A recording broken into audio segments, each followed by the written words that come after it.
Buenos días, Dios les bendiga. Una bienvenida a cada uno de ustedes. Me alegra verles en esta mañana. Y bueno, hoy va a ser una mañana especial. Y lo especial, ¿sabe por qué esta mañana es especial? Porque estamos aquí para alabar el nombre del Señor. Porque hoy es el día que Dios nos ha dado vida, ¿cierto?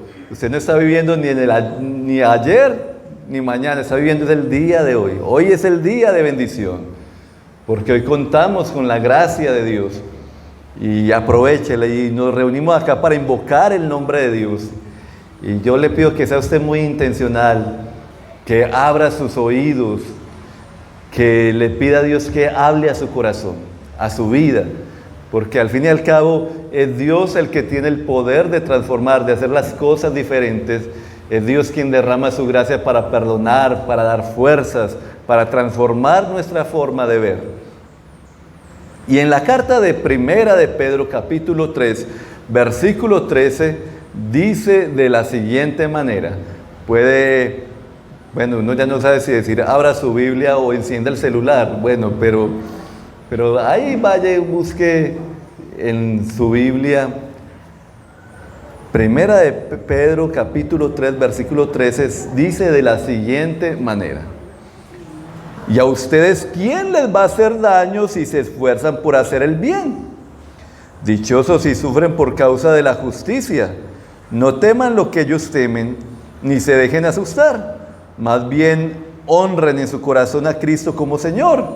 Estén siempre preparados para responder a todo el que les pida razón de la esperanza que hay en ustedes. Pero háganlo con gentileza y respeto, manteniendo la conciencia limpia, para que los que hablan mal de la buena conducta de ustedes en Cristo se avergüencen de sus calumnias. Si es la voluntad de Dios, es preferible sufrir por hacer el bien que por hacer el mal.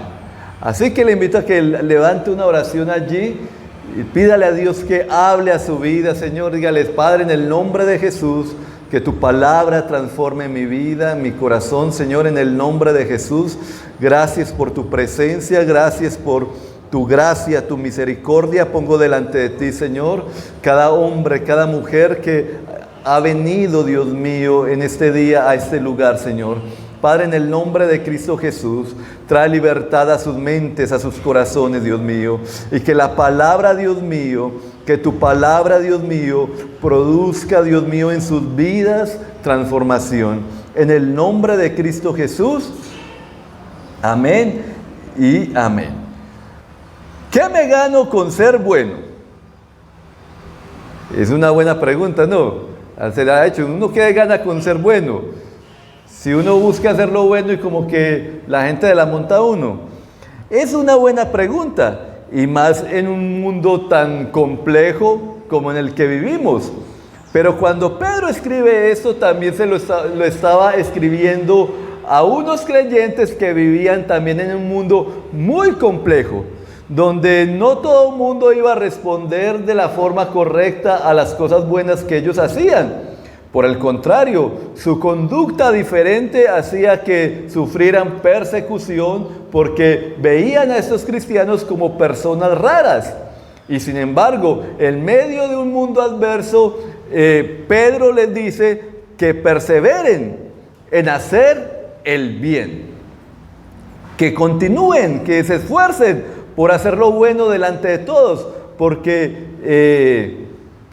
era parte de su fidelidad a Dios y de su testimonio de mostrar un Dios vivo en medio de una generación compleja, difícil. Y en el día de hoy Dios también nos pide algo, y es: esfuércese por hacer lo bueno, esfuércese por hacer lo correcto. Fácil, complejo, duro, ¿cierto?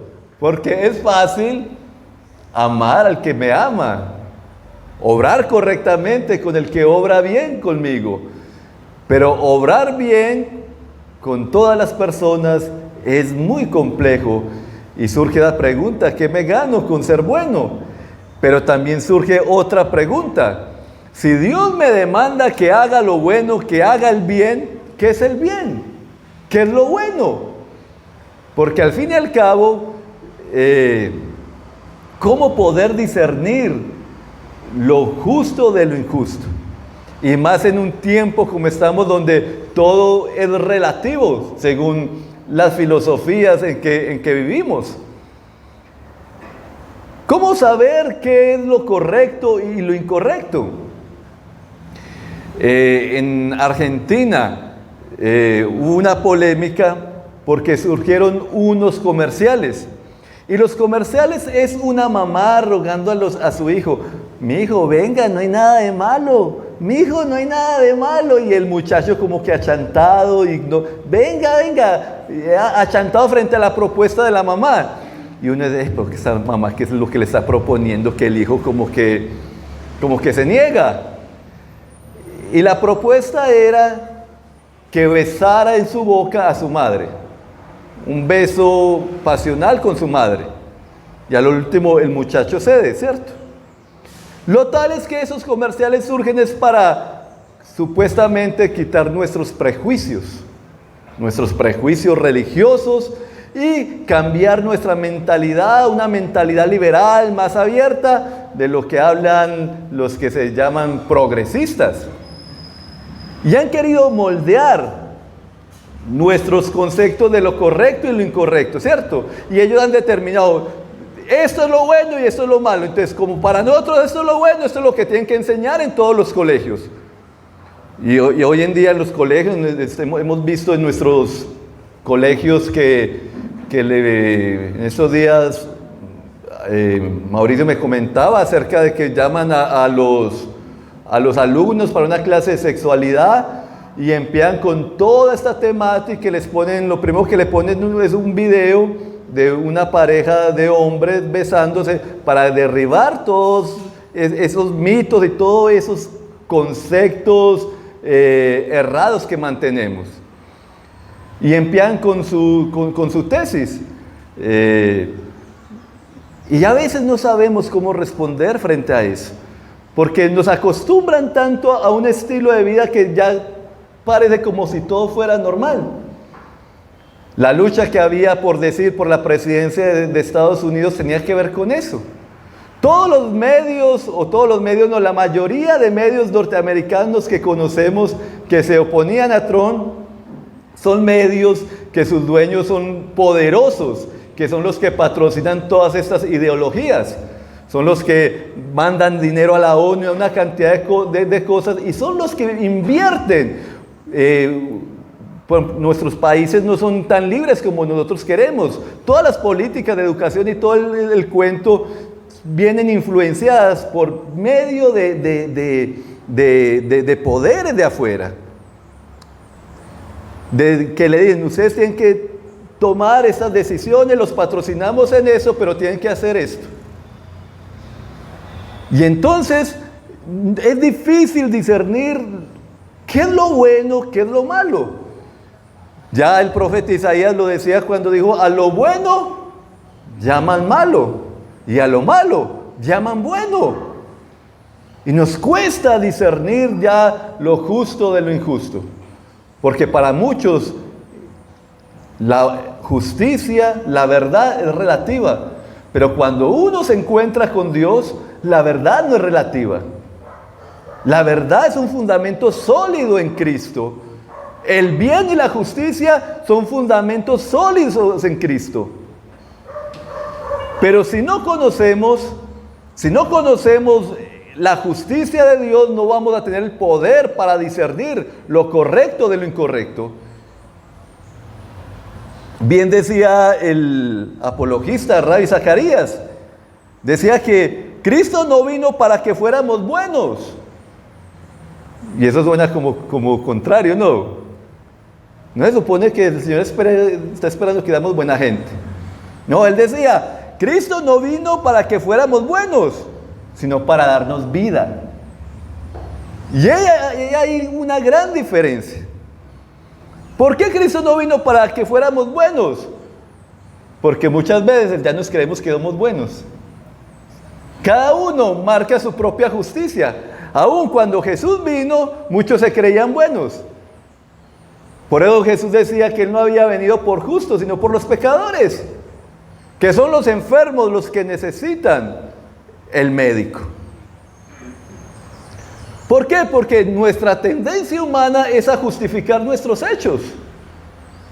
Ejemplo, alguien coge lo que le pertenece a otra persona y puede sacar esta justificación. Ve, yo cogí esto tuyo porque usted la otra vez me quedó con otra cosa. Entonces, en mi justicia yo digo, yo tengo el derecho. Si tú me maltratas, si tú me insultas, yo tengo el derecho a insultarte también y a maltratarte. Yo tengo el derecho a realizar mi propia vida. Y no importa que tenga que dejar hijos, esposo o esposa, porque yo tengo mi derecho. Yo tengo el derecho a autorrealizarme. Buscamos siempre justificar, hice esto porque Julanito me hizo a mí. Si Peranito no me hubiera tratado de esta manera, yo no le hubiera metido un puño. Entonces, cuando pensamos que en nuestra propia bondad para ganar la gracia de Dios ya perdimos, porque es una tendencia. Pero en este mundo hay un embolate. Cuando tú sacas a Dios de la ecuación, ya no hay una base para decir lo que es bueno, lo que es malo. Nos basamos en las filosofías de otros Julanos, de otros Peranos, y confiando en los filósofos del momento.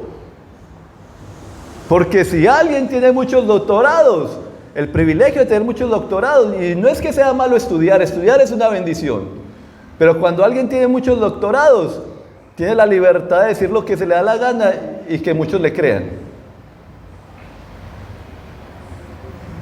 Entonces, sin Cristo no vamos a poder discernir lo justo de lo injusto.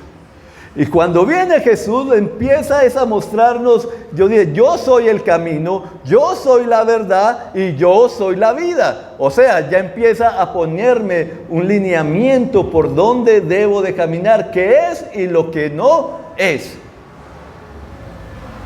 Jesús fue a dar vida, porque sin la vida de Dios no podemos vivir conforme Dios quiere que vivamos. No tenemos esa capacidad. Vamos a luchar toda la vida por nuestra propia justicia. Por eso cuando Jesús se encontraba con un hombre llamado, un religioso de su tiempo llamado Nicodemo, un líder de ellos, él le pregunta, Señor, ¿y qué debo de hacer para entrar al reino de los cielos? A lo que Jesús le dijo, de cierto te digo, que el que no nace de nuevo no puede entrar al reino de los cielos. Y en Primera de Juan, el capítulo 12, dice que a todos los que creyeron en Él, le recibieron, les dio el derecho de ser hijos de Dios. Estos no son engendrados por deseo humano, sino que son engendrados por Dios. Es Dios el que produce vida y ese poder para vivir como Dios quiere que vivamos y mostremos lo que es verdaderamente la justicia y lo que es verdaderamente la verdad, lo que es la bondad, la misericordia. Y si usted necesita puede reconocer esa necesidad personal que tiene, usted tiene que pedirle a Dios que le dé vida, que perdone sus pecados y poner su fe en Jesús. Antes de yo ir a una iglesia, había una necesidad de Dios en mi corazón. Y yo luchaba con la maldad que había en mi corazón. Yo sabía, tenía conceptos muy ligeros, pues yo tenía una convicción en mi corazón. Si yo me muero, me pierdo. Y yo lo que oraba en la noche, imagínate uno orando en la noche, uno bien drogado y orando en la noche. Sí, puede imaginar esa imagen. Y le decía, Señor, ten misericordia de mí, porque por un lado quería algo diferente en mi vida, pero mi naturaleza siempre me llevaba a actuar de la misma manera. Señor, ten misericordia de mí, no me dejes morir sin ti. Y esa era mi oración en la noche, pidiéndole a Dios que tuviera misericordia de mí, que me diera vida, que me transformara. Quisiera un milagro en mi vida porque me veía tan imposibilitado humanamente para vivir como Dios quiere que vivamos. Y cuando alguien me pregunta, es que es muy difícil vivir la vida cristiana, yo le digo sí, y más que difícil, es imposible. Porque eso no depende de nosotros. Es tan imposible que se necesita un milagro. Y se necesita un milagro divino en el corazón. Señor, ten misericordia de mí. Yo pongo mi fe en ti, Jesús, para que hagas lo que para mí humanamente parece imposible. Haz ese milagro en mi vida. Yo creo que tú moriste, pagaste el precio para que yo tuviera una oportunidad, Señor. Porque solamente el que se siente perdido puede sentir la necesidad de un Salvador. Así que el modelo para saber lo que es justo e injusto en nuestras vidas es Dios mismo. Dios dice, sean santos porque yo soy santo. Ya me está poniendo un modelo. Así que el modelo tuyo no es Messi. Tu modelo no es Shakira. Tu modelo no es Maluma. Tu modelo no es Uribe o el que usted quiera. Nuestro modelo es Dios mismo. Sean santos porque yo soy santo. Y cuando suena la palabra santo, uno como que queda aterrado, ¿no? Pero santo tiene que ver con el carácter de Dios. Un carácter apartado de la injusticia. Un carácter que habla verdad, que actúa con misericordia. Un carácter que aprende a aborrecer lo malo y la injusticia, pero se goza en la misericordia. Y si alguien nos puede mostrar, ejemplificar ese carácter, es Cristo mismo. Uno conoce al Padre es a través de Cristo. ¿Usted quiere conocer al Padre? Felipe le dijo a Jesús, Señor, pero muéstranos al Padre. Y Jesús le dice, hey, tanto tiempo he caminado contigo, Felipe, y no me has conocido. ¿Por qué? Porque conocer a Jesús es conocer al Padre. Y conocer a un Hijo de Dios consagrado es conocer a Jesús. Entonces, cuando usted ve el Evangelio, lea el Evangelio, por favor, vuelva otra vez, vuelva a leer un Evangelio de corrido, léase Lucas, Juan, y empiece a ver a Jesús. Y si usted no le impacta a Jesús, significa que hay dureza, puede haber insensibilidad del corazón y usted necesita, Señor, sensibilízame, por favor. Porque aún personas agnósticas han reconocido que no hay persona que haya impactado tanto como la vida de Jesús. La vida de Jesús es impactante. Usted ve a un Jesús lleno de autoridad, diciendo, arrepiéntase, porque el reino de los cielos se ha acercado. Ustedes se creen más justos que los fulanos que murieron en tal parte. Les digo que si usted no se arrepiente, también van a perecer. Duro. Pero es el mismo Jesús que ve a un hombre con necesidad en un árbol y que todo el mundo de su lugar social lo juzga. Y le dice, Nicodemo, hoy tengo que cenar en tu casa. Es el mismo Jesús que no desprecia a la mujer de mala fama, ni a los hombres que tienen mala fama, pero que tienen hambre, necesidad de Dios, y Jesús lleva la respuesta. Es el mismo Jesús que frente a la justicia, allí en aquel momento donde la ley decía que había que apedrear a aquella mujer, el mismo Jesús se pone ahí y dice, bueno, ¿quién está libre de pecado? Y la vergüenza obra en cada corazón y todo el mundo tiene que dejar sus piedras. Y Jesús se acerca y le dice, ven, no peques más. Es el mismo Jesús al que le llora una mujer a sus pies, mientras que un hombre que se cree muy bueno dice, si fuera profeta sabría qué clase de mujer es esa. Pero Jesús ya sabía.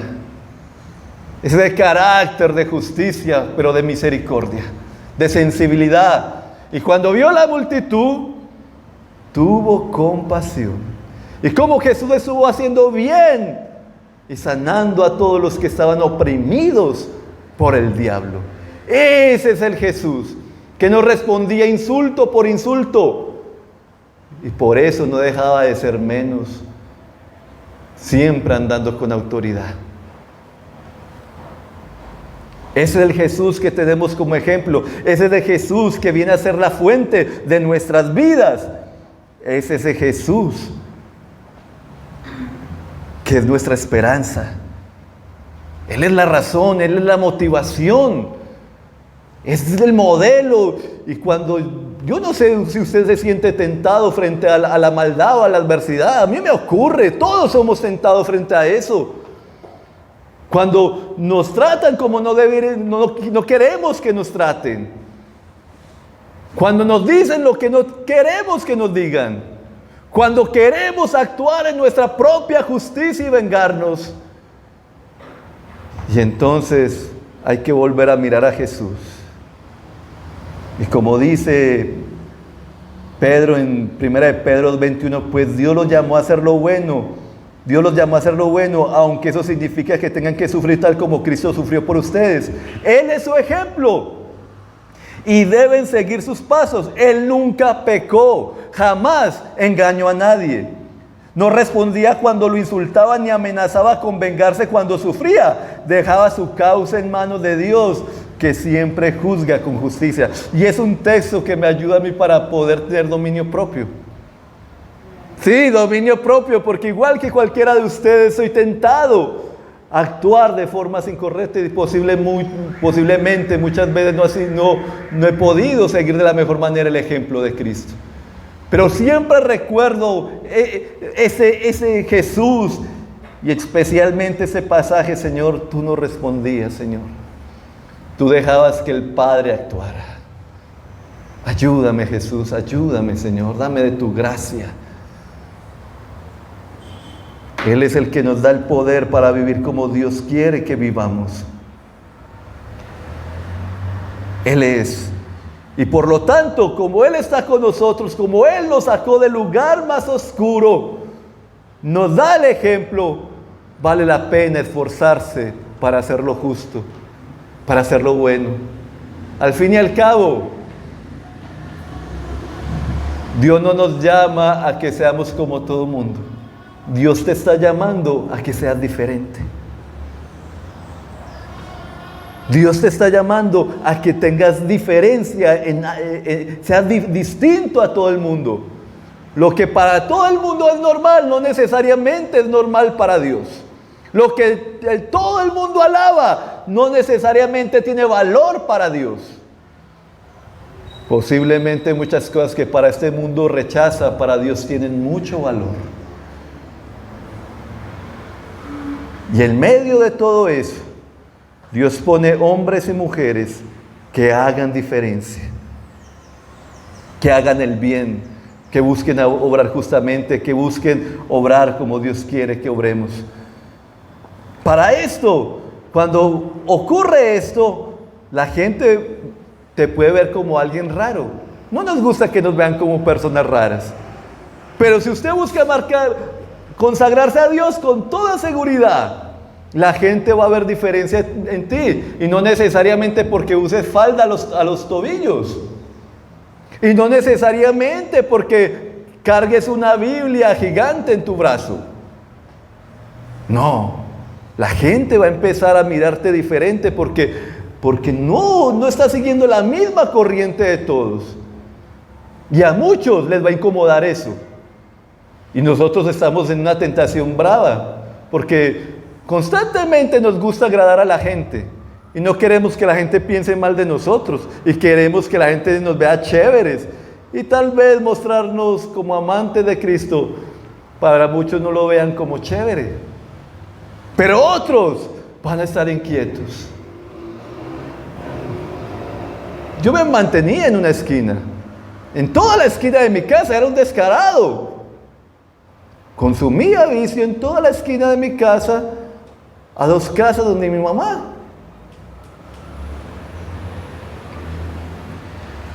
Y de un momento a otro, alguien me compartió de Cristo. Y empecé, y con esa hambre de Dios, y empecé a caminar. Yo me volví loco en ese momento, sentí que algo pasó en mi vida. Y uno de mis amigos se me acercó y decime, hey, ¿dónde estás yendo? Así, no me preguntó, ven, yo quiero ir con vos. Y arrancó conmigo. Porque en medio de que muchos me decían, no, Oscar se volvió loco, qué pecado lo perdimos. Otros decían, hey, hay algo diferente, hay algo distinto, yo quiero. Y para esto necesitamos estar preparados por dar razón de por qué creemos. Aquella persona que está inquieta, aquella persona que te pregunta, ve, ¿ustedes por qué hacen eso? Nosotros necesitamos tener convicciones de por qué creemos.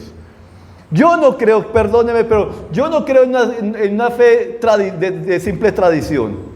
¿Usted por qué es cristiano? Porque mi mamá es cristiana y mi papá. Ah, ¿y qué es ser cristiano? Creer en Cristo. ¿Y ustedes por qué tienen que ser fieles en el matrimonio? ¿Y ustedes por qué no fornican? ¿Sí me hago entender? Véanlo más cercano. ¿Alguno de tus hijos, de tus hijas te ha hecho una pregunta? Porque los niños son preguntones. Y usted como mamá y como papá queda como... ahorita hablamos, papito. Sigue viendo televisión. La gente tiene preguntas. Nosotros tenemos preguntas. La fe no es una fe ligera. Nuestra fe es razonable creer en Dios. Tenemos inquietudes, preguntas, y es válido preguntarlas a Dios. Y es válido buscar respuestas. La gente se acerca, y cuando la gente se acerca es porque muchos de ellos están inquietos, y ellos están esperando un argumento fuerte. Porque creemos que todos hemos pecado, creemos que yo no busco de Dios porque sea bueno, porque me crea la última maravilla, sino porque reconocí que estaba perdido, que la maldad gobernaba mi vida. Pero creí que Jesús verdaderamente es el Hijo de Dios, murió y resucitó, y murió por causa mía para que yo pudiera tener perdón de pecados. Por eso creo en Jesús, ese Jesús de la historia que no han podido contradecir de que existió, que estuvo allí, que caminó esta tierra, que no han podido contradecir que resucitó, que no han podido con sus argumentos derribarlo por fuera. Me encanta como dice Lucas capítulo 1 versículo 3 de la introducción que más me gusta de la Biblia, porque dice: después de investigar todo con esmero desde el principio, yo también decidí escribir un relato cuidadoso para ti, muy honorable Teófilo, para que puedas estar seguro de la veracidad de todo lo que te han enseñado. Mire lo que hace Lucas. Cuando usted comienza el versículo 1, Lucas dice: hey, todo lo que ha sucedido entre nosotros, todo lo que ha ocurrido. Y fuera de eso, no solamente te comparto mis vivencias, sino también todo lo que he investigado, para que Teófilo tuvieras convicción, seguridad de lo que se te ha enseñado. Nosotros tenemos que formar en esos tiempos tan complejos. No podemos tener una fe ligera, tenemos que tener convicciones. Papito, todo tiene su tiempo. La sexualidad es un regalo de Dios, es un tesoro precioso. Y no es un regalo para que lo expongas y se lo entregues a cualquiera. Todo tiene su momento. Confía en el diseño de Dios. Y podemos responder porque nosotros, no tengan temor de ellos. No teman a lo que ellos temen. Porque como hemos llevado una fe ligera, donde creo superficialmente, sin formar convicciones, Nos dejamos atemorizar por el primero que aparezca con ideales, con ideas. Yo tenía una lucha, y se las confieso, tenía una lucha porque veía gente tan profesional, tan con argumentos y todo, y cuando hablan de la parte científica, la ciencia es una bendición. Pero hay una idea errónea que tenemos en cuanto a la ciencia. Y es pensar que la ciencia es como Dios, todo lo sabe y todo lo puede. Y no es así. Y yo me dejé atemorizar porque tanta gente con argumentos tan fuertes, parece que sí saben lo que hablan. Y como uno si uno ha tenido convicciones ligeras del Evangelio, tambalea. Pero cuando usted empieza a indagar, cuando usted busca de corazón al Señor, cuando usted empieza a aprender de otros hijos de Dios, usted se da cuenta que hay hombres y mujeres de Dios que no tienen problema de sentarse con un científico, con el filósofo del momento y derribar argumentos, derribar toda cantidad de ideas. La ciencia hasta el día de hoy no ha respondido cómo fue creado todo. La ciencia nos dice cómo funcionan las cosas, pero no han podido responder al gran milagro de la vida.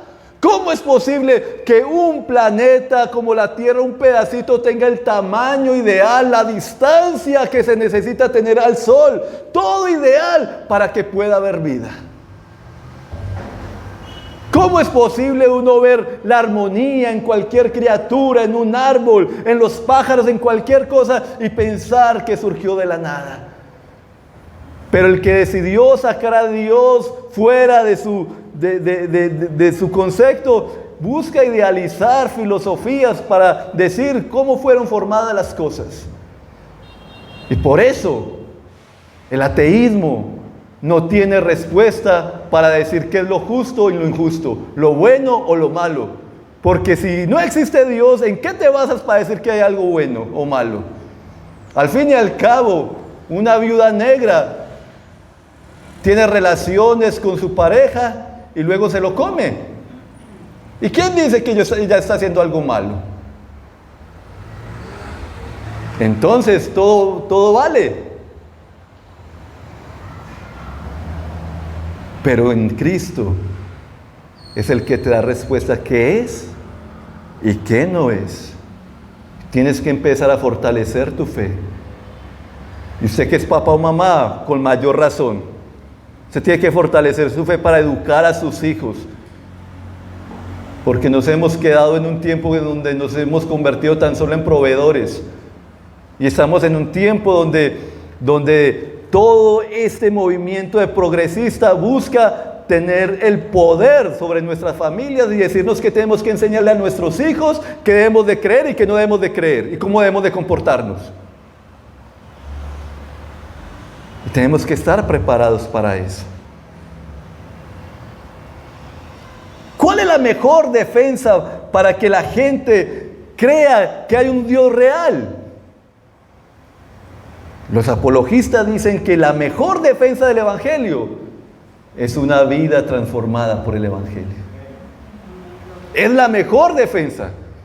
Posiblemente no tengamos todas las respuestas, todos los argumentos, pero cuando Cristo es el Señor de su vida y usted vive para Él, hay algo diferente en su vida. Y no cualquier Cristo. Estoy hablando del Cristo bíblico, de la palabra de Dios. No hay cosa que marque, que fortalezca más la fe que uno ver personas que viven el Evangelio. Yo constantemente tengo que volver a leer alguna historia de algún hombre, de alguna mujer de Dios, poder ver la vida de Julano. Por eso es linda la iglesia. A mí la iglesia, ¿sabe por qué me parece hermosa? Porque en la iglesia todos hay muchas falencias. Si vas a buscar falencias vas a encontrar mucho. Pero yo en la iglesia he encontrado hombres y mujeres que me han mostrado a Cristo. Y para mí eso marca la diferencia y algo distinto.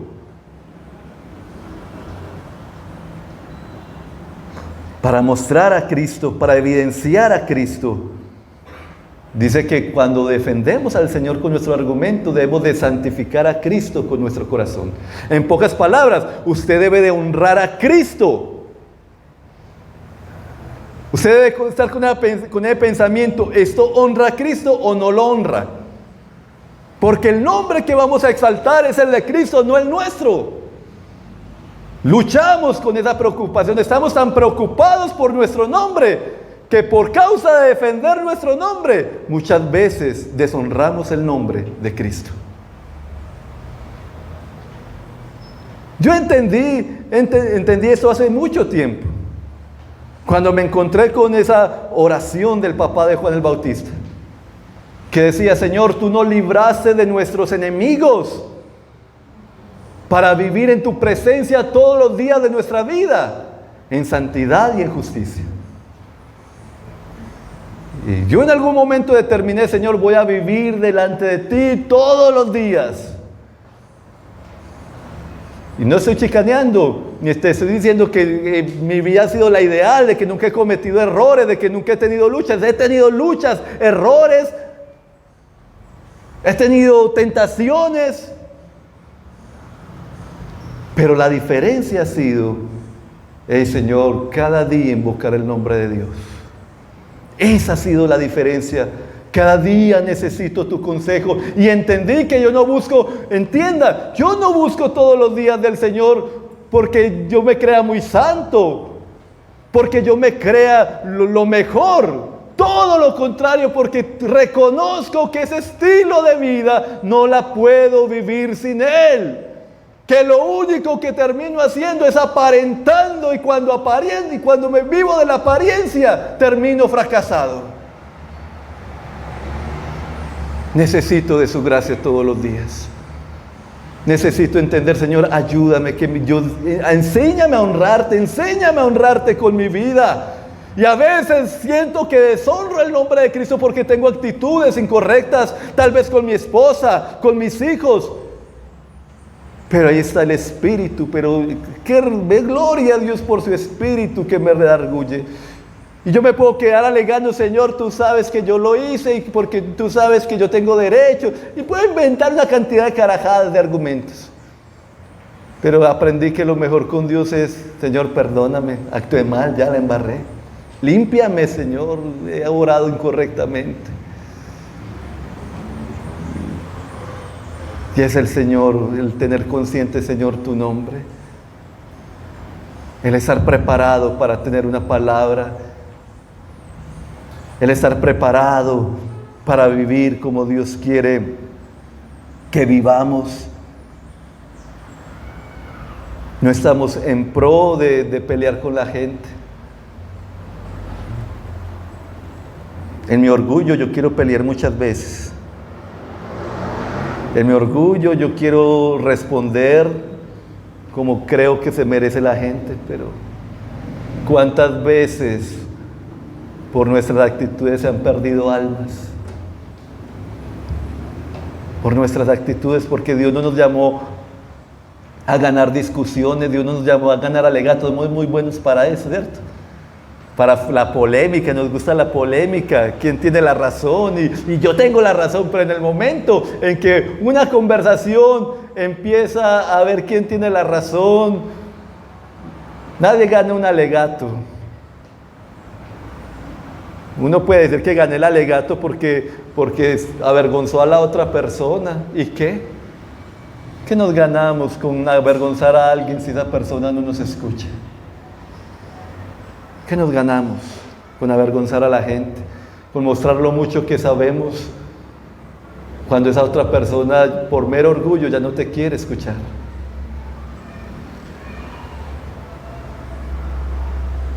Así que vale la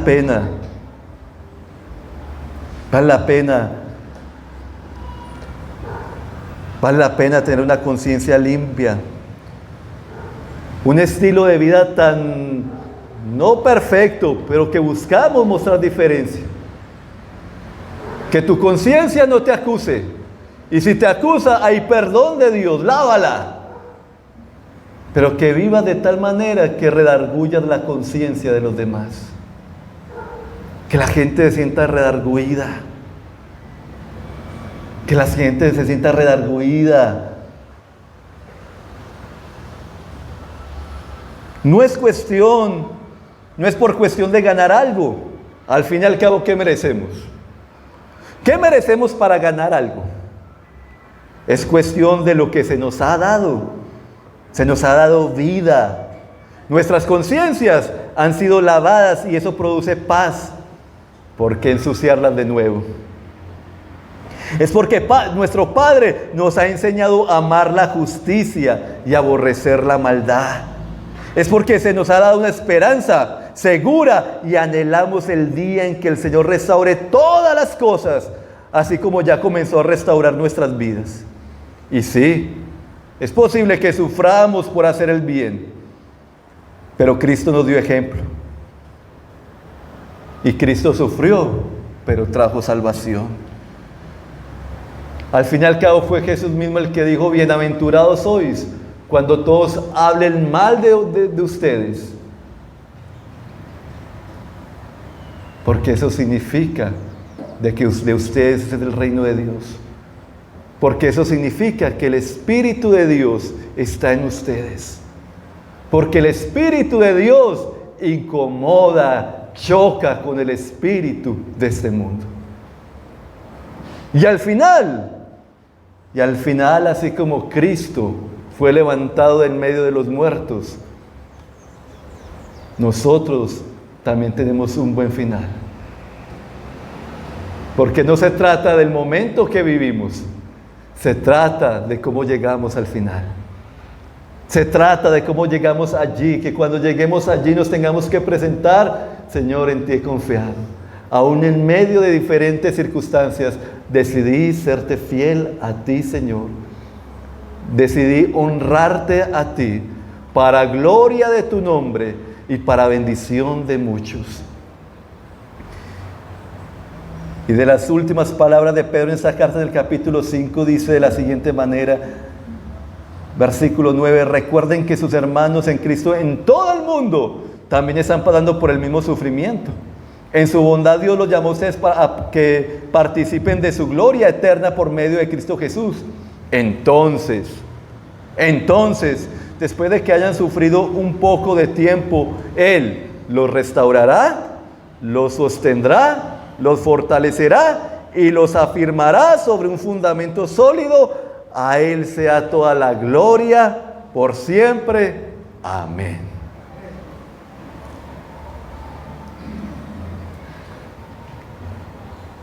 ¿Desea usted vivir para la justicia? ¿Desea usted ser ese hombre y esa mujer de bien de parte de Dios? Ya hay muchos que hagan lo malo. El mundo no necesita más. Pero Dios te ha llamado, Dios nos ha llamado a un mundo oscuro para reflejar su gracia, su misericordia, aunque nos toque nadar contra la corriente. Pero el que nos llama es el que ya venció. Puede inclinar su rostro por un momento y pedirle a Dios: Señor Padre, en el nombre de Cristo Jesús,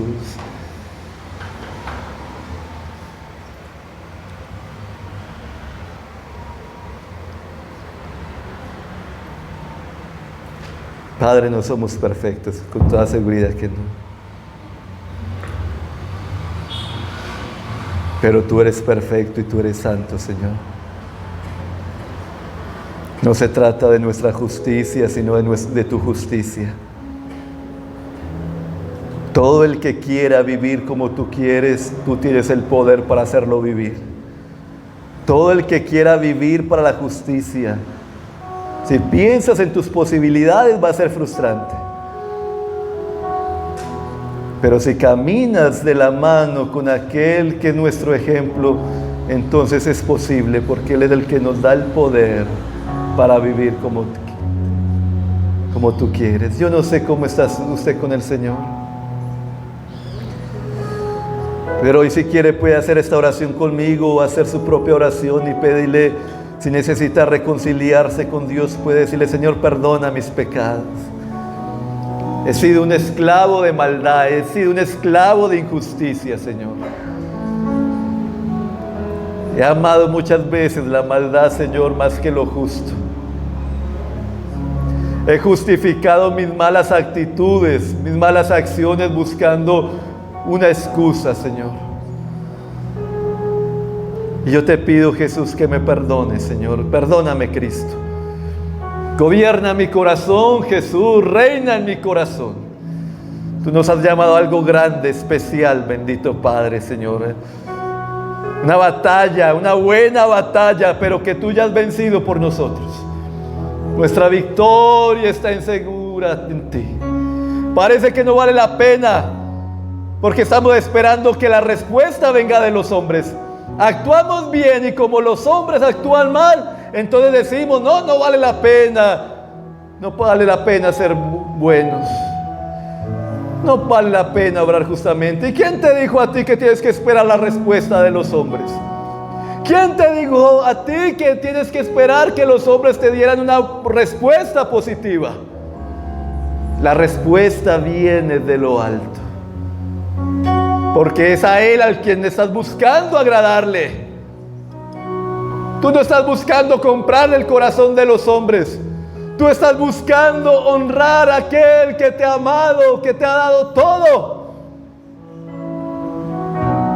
Y por causa de honrar al que te formó, al que te hizo, al que te enseña a discernir entre lo justo y lo injusto, al que te dice: este es el camino, entonces Él te respalda. Entonces, por causa tuya, el Señor podrá alumbrar otros corazones que está buscando. Entonces, a través de ti Dios obrará. Y entonces, Señor, que nuestras manos, Señor, que nuestras manos sean tus manos, Señor. Que podamos hablar conforme tus palabras, Jesús. Que podamos mirar como tú miras, Señor. Que podamos sentir como tú sientes. Necesito que me enseñes a caminar contigo, Jesús. Enséñame a caminar contigo. Pídale de todo corazón: Jesús, dame vida, dame el poder para vivir justamente. Dame el poder, bendito Dios, la gracia para vivir conforme a tus principios y no el principio que este mundo me quiere imponer. Dame de tu gracia, Padre. En el nombre de Jesús, obra en medio de cada vida, de cada corazón que lucha, de cada corazón que batalla en esta mañana, Dios mío. Porque luchamos, tenemos batallas, a veces nos sentimos insuficientes, muchas veces nos sentimos tan incapacitados, Dios. Pero es tu gracia y tu poder sobre nuestras vidas, Dios. En esta mañana, Dios, pídale ahí de todo corazón. Dígale: Jesús, dame de tu vida. Dame de tu gracia. Dame de tu gracia. Hazme entender que tú me has llamado para vivir delante de ti cada día de mi vida. Hazme entender que tú eres el dueño de mi vida. Que eres tú quien me enseñas a caminar. Que eres tú quien perdonas mis pecados. Que eres tú quien sanas mis dolencias. Que eres tú quien rescatas del hoyo mi vida. Que eres tú quien me da alas como el águila. Que eres tú, bendito Dios, quien me hace resplandecer en medio de la oscuridad, Señor.